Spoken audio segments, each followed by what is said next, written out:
মানুষের সৃষ্টি কেবল একটি জৈবিক প্রক্রিয়া নয়, এটি আল্লাহর অসীম কুদরত, হিকমত ও পরিকল্পনার নিদর্শন।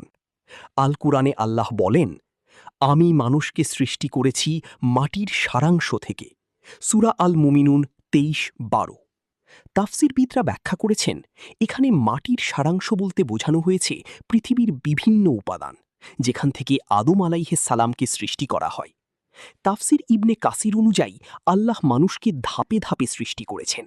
মাটি, তারপর শুকনো মাটি, এরপর রূহ দান। এর মাধ্যমে বোঝানো হয়েছে মানুষ নিজে শক্তিশালী নয়, আল্লাহর ইচ্ছাতেই তার অস্তিত্ব।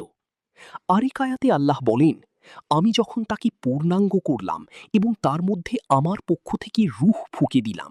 সূরা আল হিজার ২৯-২৯। তাফসিরে বলা হয়েছে, রূহ ফুঁকে দেওয়া মানুষের মর্যাদা ও বিশেষত্বের প্রতীক। এজন্য মানুষকে জ্ঞান, বিবেক ও অনুভূতি দেওয়া হয়েছে। মোহাম্মদ সাল্লাল্লাহু আলাইহি ওয়াসাল্লাম বলেছেন, তোমাদের প্রত্যেককে মাতৃগর্ভে ৪০ দিন নুতফা হিসেবে রাখা হয়। সহিহ বুখারী। এই হাদিসে মানবভ্রূণের ধাপে ধাপে গঠনের কথা বলা হয়েছে। ইসলামী আলেমরা বলেন, এটি মানুষের দুর্বল সূচনা স্মরণ করিয়ে দেয়, যাতে মানুষ অহংকার না করে। মানুষ সৃষ্টির রহস্যের মূল শিক্ষা হল মানুষ আল্লাহর বান্দা, আর তার জীবনের উদ্দেশ্য আল্লাহকে চিনে তার ইবাদত করা।